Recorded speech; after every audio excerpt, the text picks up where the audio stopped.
अध्यक्षज्यू आफ्नो महत्त्वपूर्ण कामलाई थाती राखेर पाल्नु भएका विभिन्न तह र तत्कालका अतिथिज्यू, दुधको दुध र पानीको पानी छुट्याइदिन बस्नुभएका सरहदय निर्णायक मण्डलज्यू तथा समयपालकज्यू, उद्घोषकज्यू, विभिन्न विद्यालयबाट पाल्नुभएका सरहदय गुरुबा र गुरुआमाज्यू, प्रतियोगितामा भाग लिनुहुने र भाग नलिनुहुने सम्पूर्ण साथीहरूमा म र मेरो श्री भगवती माध्यमिक विद्यालयको तर्फबाट 10 औँला जोडी नमन गर्दछु।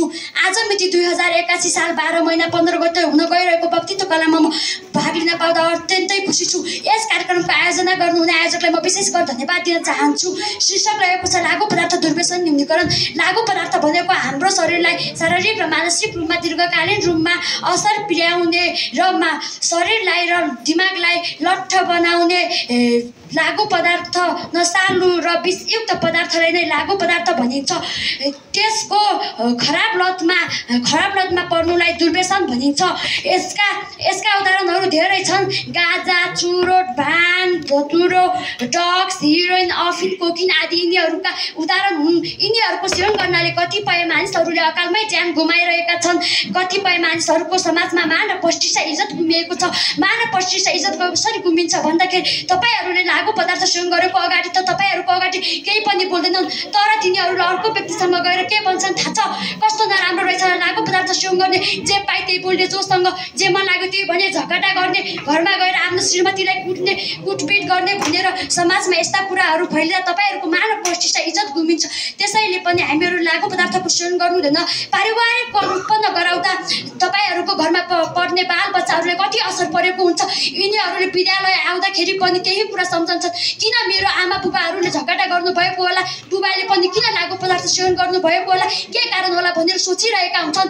र घरको आर्थिक अवस्था कमजोर हुँदा उनीहरूले समाजमा लुटेर हुन्छ कि धम्काएर हुन्छ कि कसैको ज्यान मारेर महत्त्वपूर्ण अङ्गहरू बेचेर हुन्छ कि जसरी भए पनि उनीहरूले लागु पदार्थ सेवन गर्छन्। त्यसैले हामीले लागु पदार्थको सेवन गर्नु हुँदैन। तपाईँहरूले सुन्नुभएको नै होला, कतिपय मानिसहरूले लागु पदार्थको सेवन गरेर आफ्नै चेलीबेटी र आफ्नै ठाउँ समाजका चेलीबेटीहरूलाई बलात्कार गरेर मारिरहेका छन्। तपाईँहरूको ज्यान त जान्छ नै, तर तपाईँहरूका बच्चाले कलिलो हातमा कलम समाउने उमेरमा धारिला वस्तुहरू समाउँदा कति असर परिरहेको हुन्छ तपाईँहरूले कहिले सोच्नु भएको छ?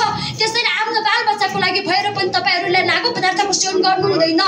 समाजमा आफ्नो मान र प्रतिष्ठा इज्जत गुमाउनका साथसाथै परिवार र समाज पनि सँगै डुब्छन् र धेरै युवाहरू लागु पदार्थ कुलतमा फसेका छन् र युवाहरू लागु पदार्थ जनशक्तिमा फसेपछि देशले कसको आशा गर्ने, समाजले कसको आशा गर्ने? तपाईँहरू नै भन्नुहोस् त।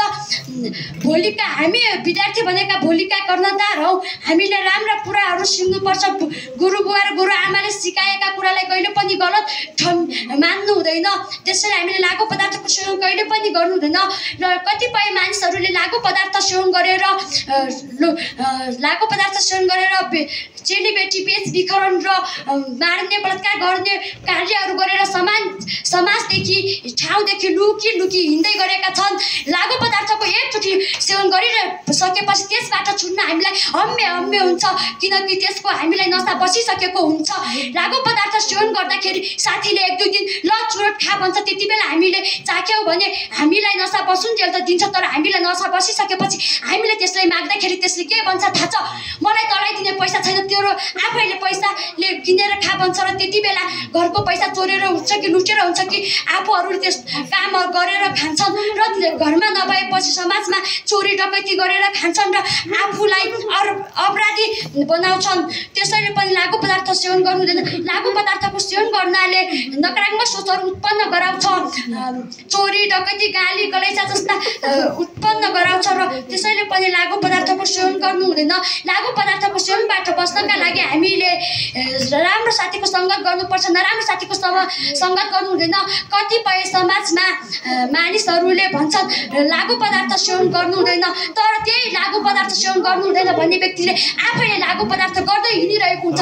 हामीले लागु पदार्थको सेवन गर्नु हुँदैन। अरूलाई सम्झाउनको लागि आफू पनि सचेत हुनुपर्छ र त्यसै गरी लागु पदार्थ सेवन गर्नु भनेको आफ्नो जीवनमा आफैले आगो लगाउनु हो। मेरो विचारमा त लागु पदार्थ भनेको मन र विष हो। लागु पदार्थको सेवन गर्ने व्यक्तिहरूले कसले पो राम्रो भन्छन् र कसैले पनि राम्रो भन्दैनन्। लागु पदार्थबाट बच्नका लागि हामीहरूले सृजनात्मक कार्यमा व्यस्त गराउनुपर्छ। खाली भएको समयमा योग र ध्यान गर्नुपर्छ। खाली भएको समयमा आमा बुबालाई काममा सघाउने र साथी सङ्गीहरूसँग राम्रो राम्रो कुराबारे छलफल गर्नुपर्छ। लागु पदार्थको सेवन गर्नाले हाम्रो देशमा कतिपय युवाहरू मरिरहेका छन् र हाम्रो देश विकास हुन पनि सकिरहेको छैन।